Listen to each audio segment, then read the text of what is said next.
Good morning, everyone. This is Cody Hall with The Faces. Entrepreneurs are people.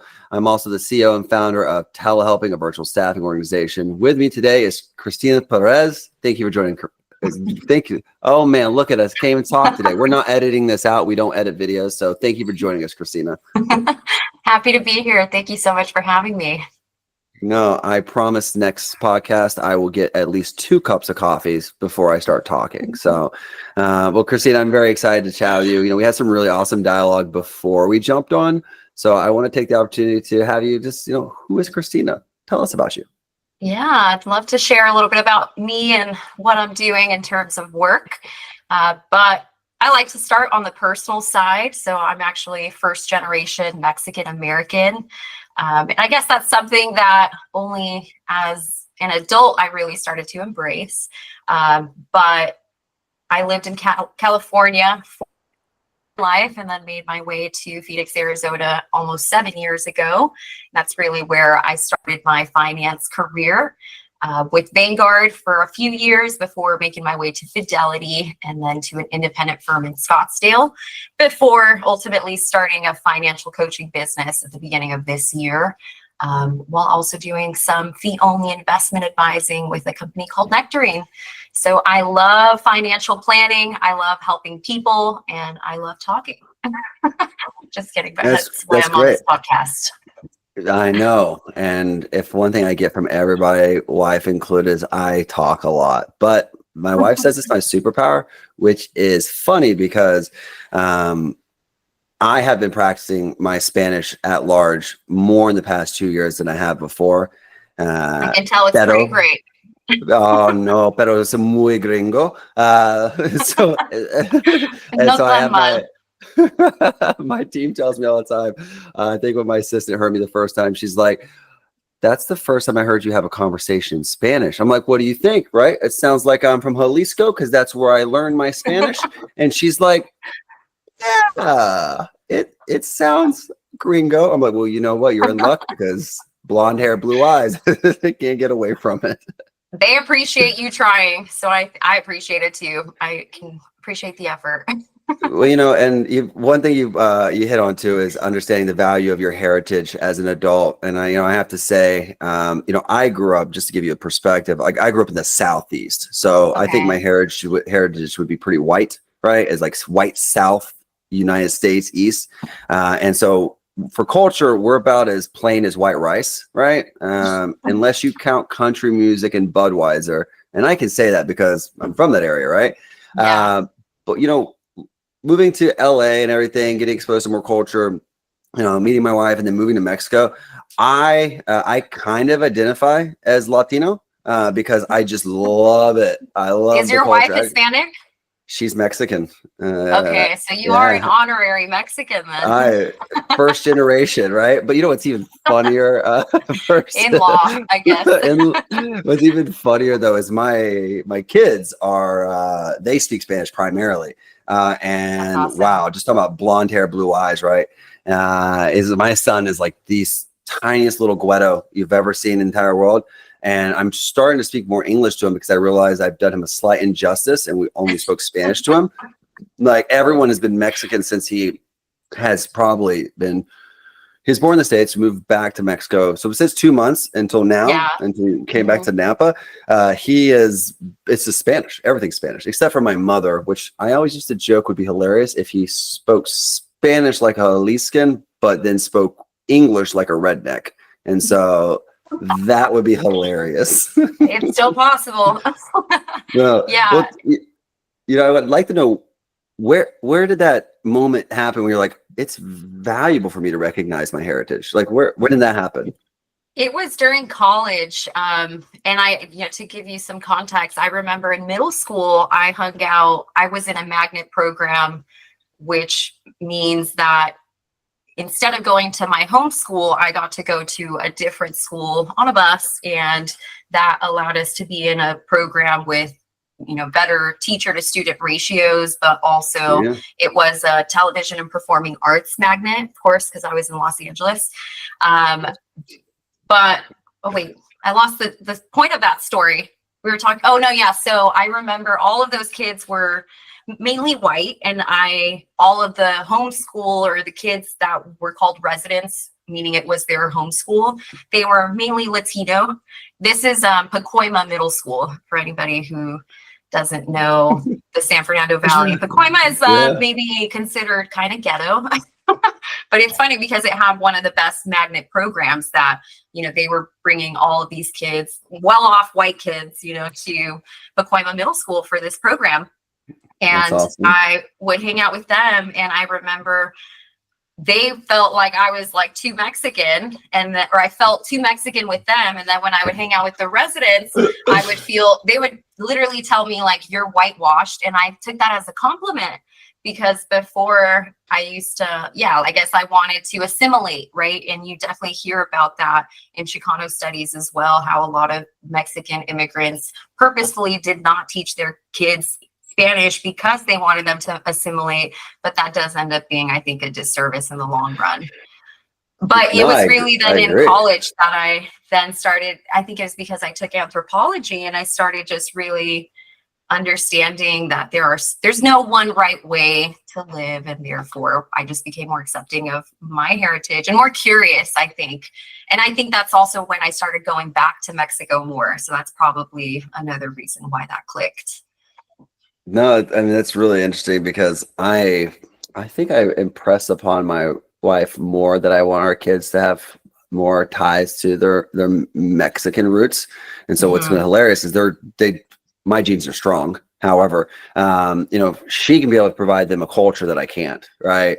And I think that the coolest thing in the world is to have like this history being Mexican, but also being American. Like you get to if you're going to have two, in my opinion, and I mean, of course, everyone has opinions, but this is my podcast. And so I think, I'm jealous of that, because like, I really enjoy the Mexican culture, and I know it well. And my wife tells me sometimes that demasiado mexicano, like reel it in, right? Like relajete. I get me a good long elongated one there, ring it in.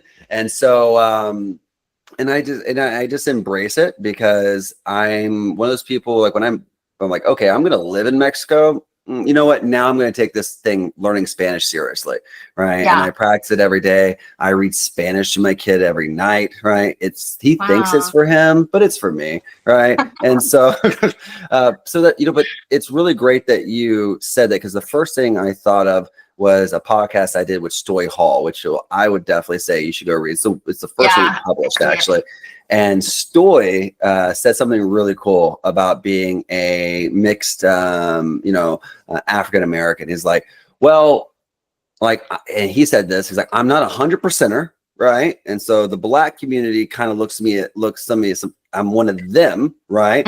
And then the white community looks at me because, like, well, you're not white, so you're one of them, right? Exactly. And he's like, we're in the middle. He's like, where do I fall, right? And so, that was such an interesting perspective that he drew. And it's, I'd say my wife, though she's American, your kids are gonna be in that spot, They really are, and it's interesting because they're going to have a Mexican accent, even if they speak English. And so, my wife has a strong accent, and so, it's an interesting thing to navigate the lines of where we belong, and culture, and ethnicity, and origin. And so, well, especially also being a woman in finance, let alone then a minority woman in finance. I've always seen that as an advantage, because no one has my perspective.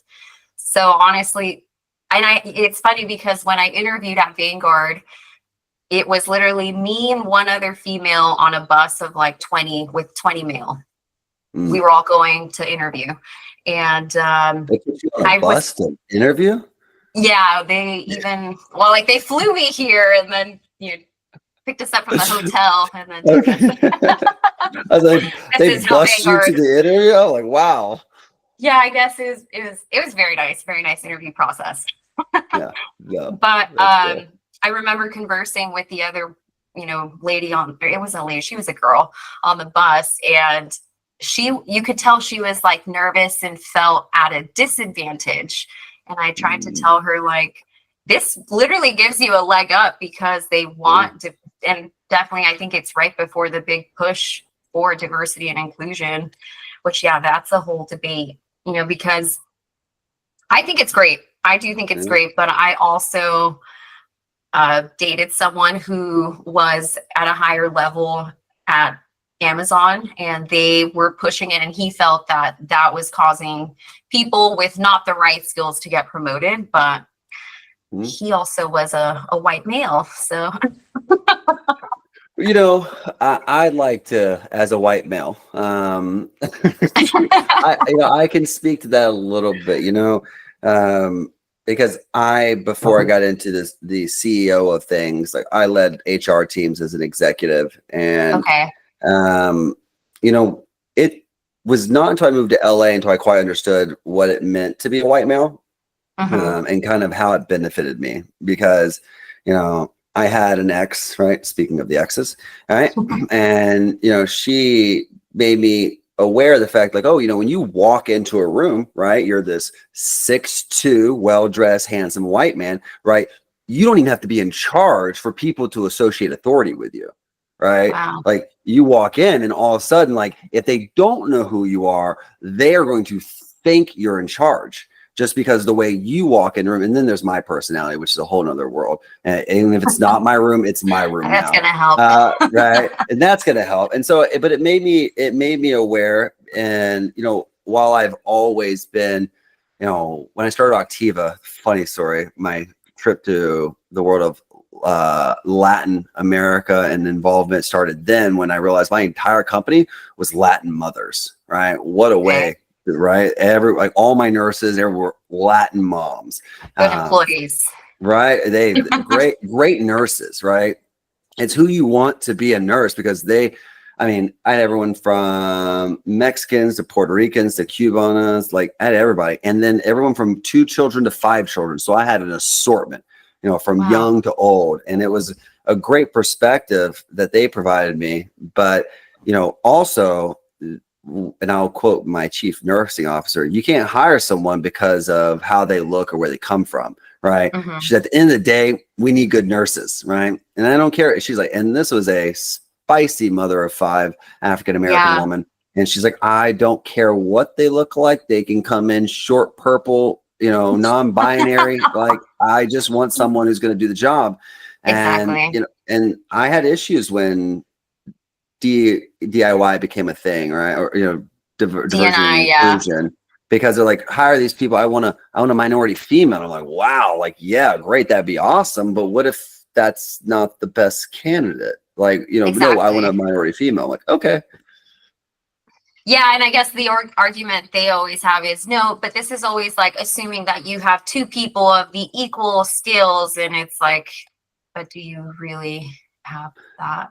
Yeah. I don't know. You never know. And I want to go on the record. I know that I said DIY, and I know it's do it yourself. So don't roast me, but you can. But I'm also not. I think people should be hired on merit, and I've always hired the best people. It comes down to, I'm a capitalist a little bit, a lot of it. Yeah.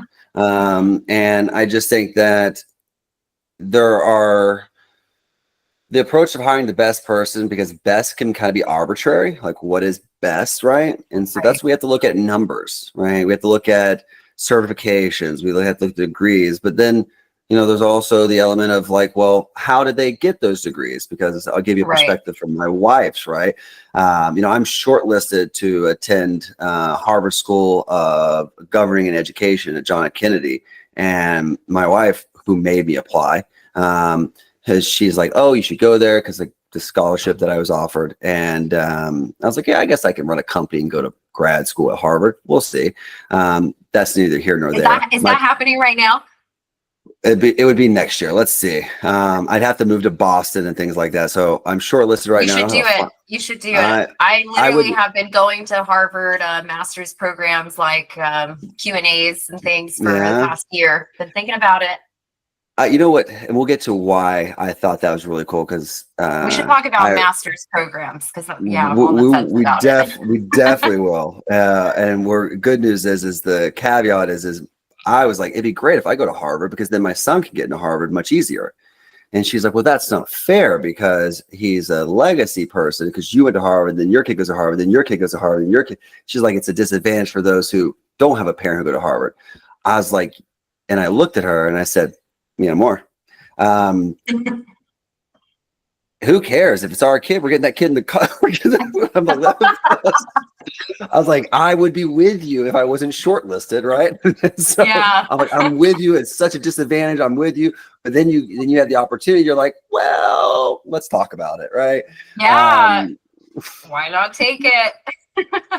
Well, it is interesting though, going back to the education piece, and since starting telehelping and being more involved with Latin American culture and Mexican culture, which we only hire out of Mexico, right? And under the basis that I believe in the Mexican worker and the culture of the people. And so I have a cousin who's a nurse in Mexico. Can she get on your platform? You can definitely email us. We're always hiring nurses because we have some healthcare clients, and so we pay better than Mexico. So I will note that. Follow up with you, right? Please. So we hire all out of Mexico. So then I had this relationship with telehelping beforehand, right? And then I moved to Mexico because telehelping kept growing, and we had more call centers down there. And then I'm like, okay, like, I'm living in this culture, and I realized, man, I love this culture. I would love to represent the United States in this culture, right? And that pushed me to learn the language more. And I was like, you know what? If I could be an ambassador or a consulate general, right? I'm like, I would do that because it would give me the opportunity to bridge the gap between our Latin American partners as an American who appreciates the value that we have working together. And that's what led me to apply, besides my wife making me. So that is so awesome. Obviously we just had an election and I started this business. I guess I didn't mention that I'm also in the process of setting up an RIA as well. Okay. So for those reasons, I definitely did not really stay very politically informed, but I guess I've always been of the mindset that instead of, right now, all we can really do is vote, go protest, I do what I can in that regard, but then otherwise I feel like the only way to really make a change is to become part of the politics. And I could never do the politics piece of like a senator or a congressman or anything like that. That's still a big part, like an extension of it. Exactly. I just didn't, there's no winning in that world, right? And, you can pick any candidate, whether it's Harris, whether it's Trump, whether it's Biden, whether it's Obama, but pick a candidate who's president. It doesn't matter who they are and how perfect they are. The second they become a candidate, they're like, what can we ruin this person's reputation with? So every decision you've ever made that can be possibly documented or not even documented, just saying it happened, becomes free game to tarnish your reputation. And you know what? I'm gonna be honest with you. I come from an unprivileged background, from trailer parks to the Marine Corps to being an entrepreneur. I don't have the cleanest track record, right? I've made mistakes, right? No one does. I think at the end of the day, that's the I don't want that. Well, getting from that perspective, being that my business is all based in the Mexico and the Mexican worker, and you have that heritage, how do you think being a Mexicana is something that's benefited you in your career? Like, how do you think it's helped you stand out in terms of the way you approach things? I think it really comes down to Americans are more individualistic, and Mexican culture, I could probably even say Hispanic cultures are more collectivist. So I think that's a big underlying theme or maybe value that I have that I bring to my work. And I definitely, I like to get other people's opinions and really collaborate to try to make the best process or client experience.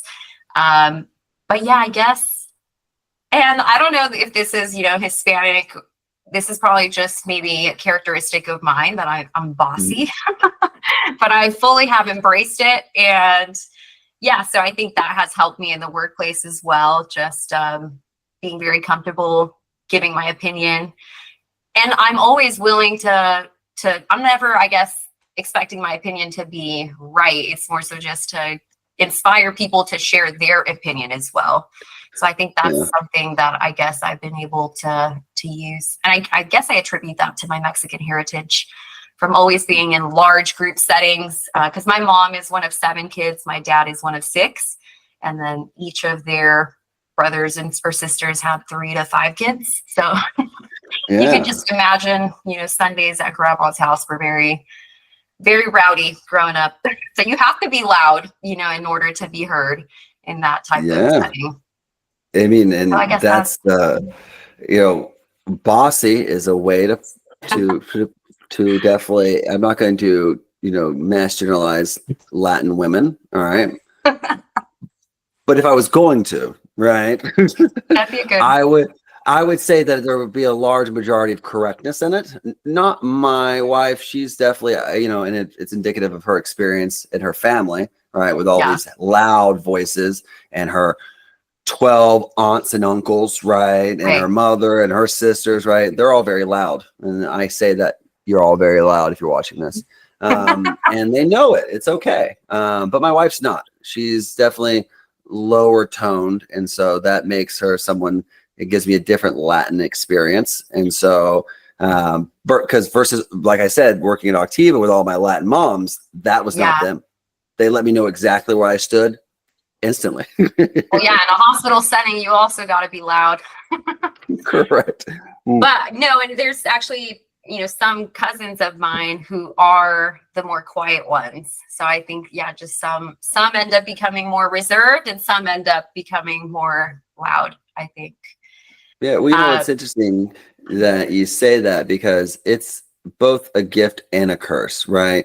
The ability to jump on a bus with a bunch of men to go apply for Vanguard and feel confident, right? I applied at Vanguard 5 times before they actually gave me an interview. Right? You're like, I'm going to get this diversity. I'm gonna. My buddy works at Vanguard, and it's great training, great place to start. Very, and same thing. I worked at Apple and Amazon. Wonderful places to find my ground after the military, and great places to launch off from. Couldn't stay there. They're great in their own right, just not great for me. Yeah. Well, then, because at the end of the day, once they're at that scale, you're really just helping operate the machine. It's not really, I guess it did feel like I was able to make some changes in terms of policy while at Vanguard. So it did feel like I was able to make change, but it still just feels like you're putting clients into their models and not actually customizing models for clients, which is what they market it as. And I think that's what I have the biggest issue with. No, and that is super important because I realized when I was at Amazon and I was like, I'm Cody.Hall 11. And so I was like, you mean there's 10 other Cody Halls out there? And so I thought, that's why I thought I was unique. Go figure. Not. Well, when you think about being a part of something so big, how about yourself when you look at your placement in your family, right? Yeah. Not even just your work or your big family, like, there's only one Cristina in your household, right? Like in your little world, right? Yeah, I'm also the first in my immediate family to go to college. So that was a whole adventure because my older brothers didn't go to college. So it was really just me figuring it out. With a lot of support emotionally. Well, I'm first generation myself, right? Okay. And my wife's first generation. And hilarious enough, and I'm sure you can align with this, I didn't get as much praise as I thought I was going to get, right?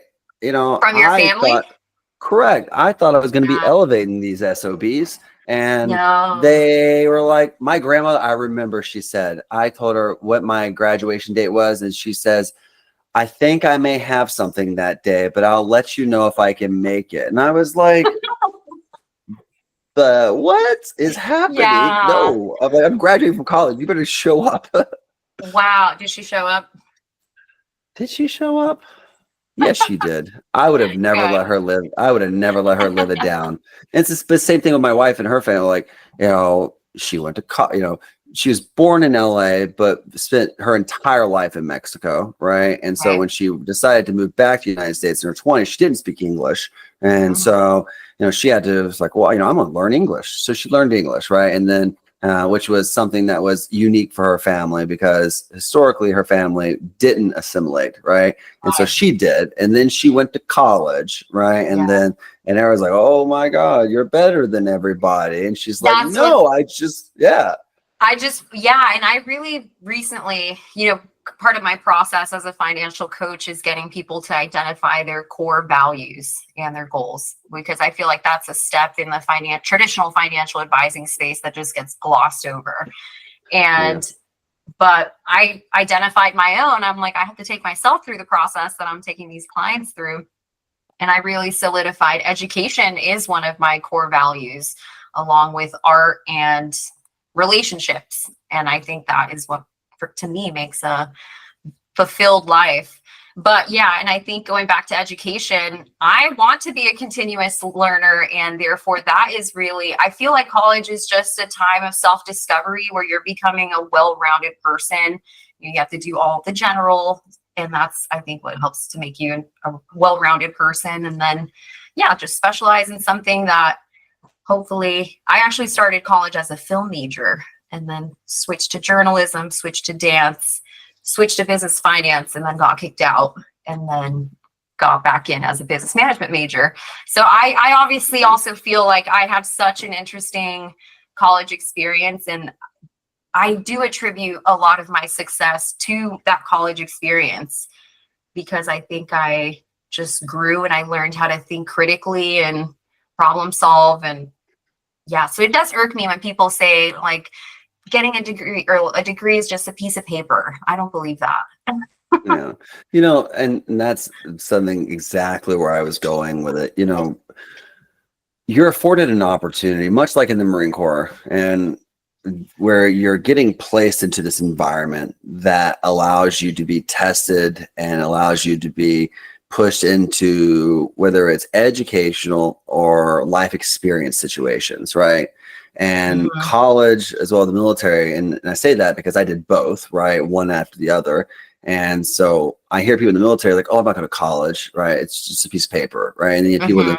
that like they don't understand that you're going through something in life when you're in college, Mhm. right? And it's going to work if you work full time, which I did, and it's doing your Mhm. homework and then it's the library at 3 a.m. in the Mhm. morning, right? And it's like Yeah.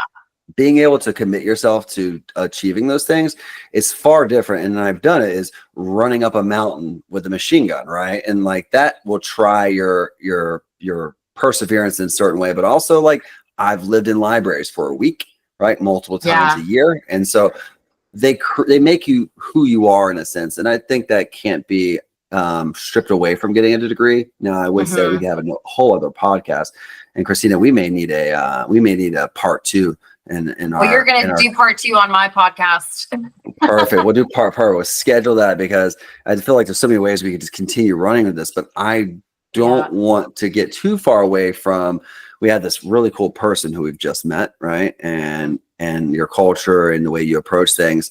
I'd like to dive into how you've been able to transfer that into your business, right? Mhm. I get to talk to financial advisors, and I love hearing how they take who they are and they kind of shape it into their own, because everyone thinks every financial advisor is the same. That is not true, No. right? Yeah. And so tell us about you. Tell us about how you went into this business, how you decided to do this, why you decided Yeah. to go off on your own. And I want to know more about that. And then we'll get into your business later, like the details, but talk to us Yeah. about that. I'm going to add a little context because when I first graduated, or right after graduating in 2017 with a degree in business management, I knew I wanted to get into the finance industry. I was working at a startup in Hollywood called Pavement. It was a parking app. I don't believe it's in existence anymore. I think I've But heard of it then actually. shortly after that, I ended up going to a blockchain summit that my university put on, and the COO of Bitcoin IRA was on the panel. I went up to him and I let him know I was very interested in the space and asked if they were hiring. That led to an interview. I took a huge pay cut to actually go from that startup where I was assisting the vice president to working as an trading and operations specialist at Bitcoin IRA, and then ended up going to their sister company like 3 months after because their marketing team just really needed help. So I became a marketing specialist for Bitcoin IRA. And then in college, I actually had wrote a 30-page paper on blockchain technology and cryptocurrencies.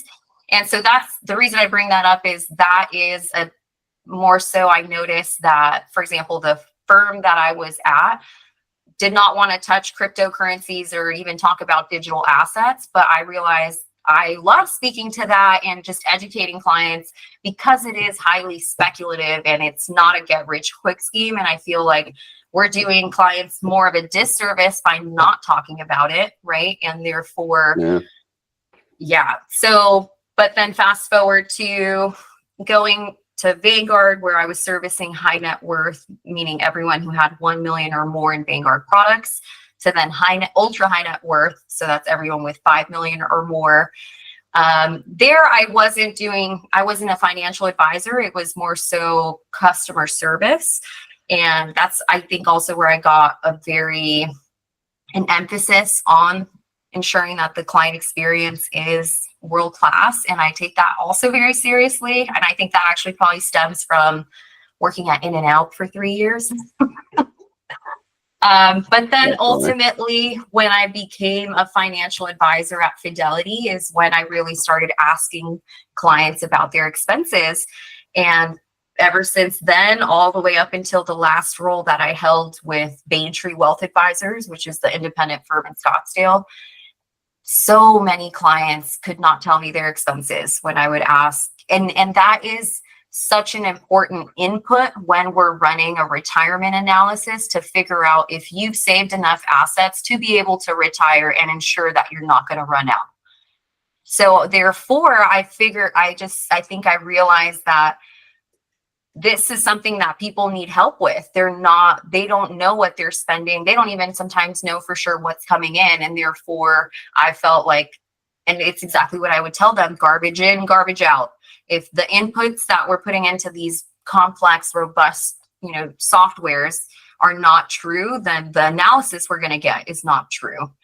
And I think that's just something that I just saw a clear trend, and that's what led me to become a financial coach. And that's really, it strips away, because I guess what I also notice is so many times when people were asking me, or where they were worried about investment performance, I always tied it back to, well, what's the goal for this account? And then that was, I guess, another thing that I noticed. There was not any clarity on their goals. And to have clarity on a goal, you need to have it quantified. And I mean, this you should do relative to all of your goals, right? Really sit down and attach a timeline and a dollar value to each goal. And then that is how you reverse back into a savings plan. But then you also have to factor in your personal cash flow, your expenses. And so there's just a lot of moving parts. Yeah.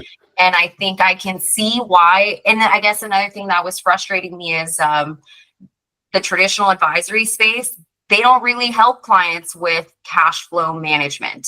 They expect you to have that down, and you just come to them with a number that you're able to save every month, or a number of assets that you've already saved for them to then manage and charge a percentage. And I guess another thing is the firm that I was at was fee-based. Do you know the difference between fee-only and fee-based advising? I should, because I have a firm that manages mine, but I pay a flat fee every year. Percentage. I pay a percentage of my overall assets. That's going to be fee only. Perfect. I do fee only. And that's honestly where I think the whole financial planning industry is headed, because I do think it's more ethical. And I think that's a big running theme in my career. If something doesn't feel ethical, I will leave. And that's kind of what led me also to start my business. I just wanted to do something where I felt like I really am impacting, and it's more financial literacy and the basics of financial planning, which is, I would categorize it all as the general financial planning principles. There's 6 areas of financial planning: comprehensive financial planning. General financial planning is going to include your cash flow management, savings planning, college savings planning, things like that. And also the behavioral biases, which I love. I think the psychology of money is so interesting. And then you have investment planning, insurance planning, tax planning, estate planning, retirement income planning. So I think so many people get caught up in investments and don't forget about all the other areas. I'm a very complex financial person. I have money everywhere in everything, right? I'm one of those millennials who bought Bitcoin before it was cool and bought a house before most people thought they could get a house. Shout out to the GI Bill. And so, but I've also am medically retired from the military. And so, I am retired. I've been retired since I was 26. And so, which is an interesting world to be in, to have all your medical taken care of and be deemed. And so I've seen it go well for a lot of people. I've seen people start companies like me. I have buddies who've done the same, who are very successful as well. And then I also have people who regress into alcoholism. And so at the age of 20 something. And so what you do with people always think that it's just like, finding out I'm lucky. I'm 34 years old. I know where all my money is, right? I'm the type of person that, not that I would go out any random day and buy a Porsche, but I will buy a Porsche, right? And not think about it. I'm like, good investment, right? Like I told my wife the other day, I said, I know Christmas is coming soon. I'm size 911 GTR and Porsche black. And so jokingly, of course, she's not going to do that. That is so funny. Right. Because I appreciate my wife for one very important thing. She spends money like we are broke, and I appreciate you for that. Right. Yes. And so, but I'm the type of person that will sit here. I'm like, we don't even use Disney Plus. Why are we paying $9 a month for it? Right. And there's a difference between frugal and cheap. I always like to stress too. I am not cheap. I'm frugal. I like value. Well, it's one of my good friends, my neighbor here in Napa. Him and I own a small hedge fund, and I say small in the world of hedge funds because we took money that we earned from a previous company and put a portion of it. And so him and I always joke because he'll pick on me because I was for a Marine Corps ball in Vegas, and I bought a suit because I lost my luggage, and then I returned it when I got back to the Bay Area. And then he's like, "Oh my God, you're such a cheapskate." I'm like, "But I don't need a $400 suit. Like, I don't need another suit. I wear t-shirts most days and polos." And I'm like, "But you're the same person. He will risk $10,000 on a trade and then fly Frontier and not even pay for a checked-on bag." So I don't even want to hear it from him. Don't even want to hear it. It's so interesting. Yeah, because I have a coaching client, actually one that's similar to you, who's he was in the military and then discharged at 25, technically on disability, but he's such a go-getter. Like, he's currently trying to buy a business, so he's on the better path of the two. Yeah. But go ahead. I think that you're in such a wonderful space, because one thing that I wish, and I really love, 30% of all of our clients are financial advisors. And if I can say one thing to anyone listening, no one is the same. You all are very individual, which is great because we're all very individual. Right. And, I have financial advisors who are from an African background, from a Latin American background, from a very religious background to a not a very religious background, people right, who do it for fun, and people who've built large business out of it. And so there's a little bit of everyone for everything. And so with you, Cristina, because I do have a large Latin base because our whole company is Mexico, right? I really like to know, like, how people get in contact with you. What would be your ideal client? And because you and I could run this on, I feel like forever. And Yeah. we're gonna have a follow up on. I'm gonna be on her podcast, and and if that doesn't, we didn't get to gonna air blockchain in January. Yeah, well, We we're can gonna have to definitely get. dive into We're blockchain. gonna. It's We're gonna gonna be get more a about the book. psychology of money, just Correct. how you We're grew gonna up be with diving. money, how that evolved. Oh, don't make me cry because I didn't have any as a kid. But I'd like to know how people get in contact with you, and who is that ideal client? Yeah, so you can definitely check out my website, mindfulmillions.co, and there is a link to schedule a 15-minute Zoom or phone call with me. That's the easiest way, and we'll just chat and see if I'm able to support and help you in one of the two ways that I'm able to help clients right now, which is as a financial coach. That would be through my business, or via Nectarine, which is a registered investment advisory fee-only platform. So unlike the one that you're using where they actually manage your investments, Nectarine simply allows you to schedule either a 1-hour session or a custom or 8-week engagement. But ultimately, it's for more DIY investors who maybe just want a second opinion or a more comprehensive, robust analysis if they're nearing retirement.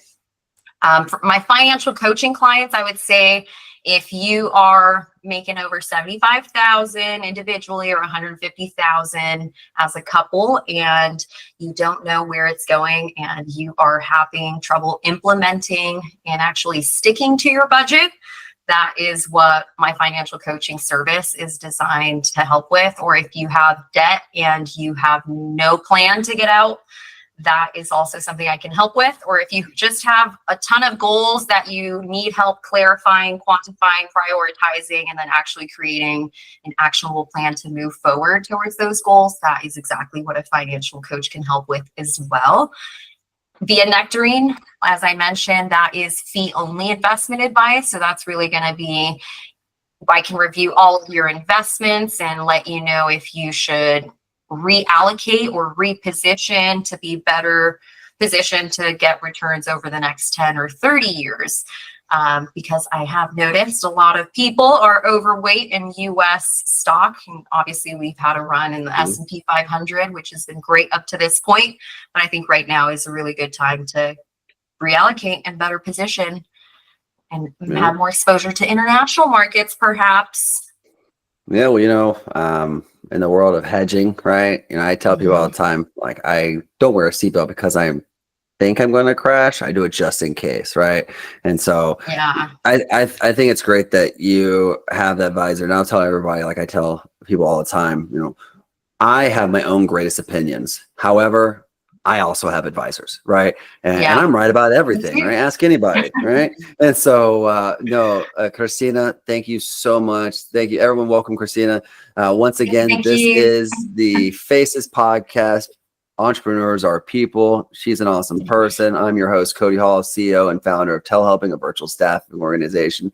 Thank you. If you enjoyed this, please give us a like or follow. If you have other great people you think I should chat with, send them over to me either via LinkedIn or one of our socials. You can also email it to us at info@telehelping.com. Thank you all. Goodbye. Goodbye. This video was brought to you by our official sponsor, Telehelping. Need support for your business? Telehelping connects you with top-tier remote staff to help you streamline operations and fuel growth. Go to telehelping.com and get started today.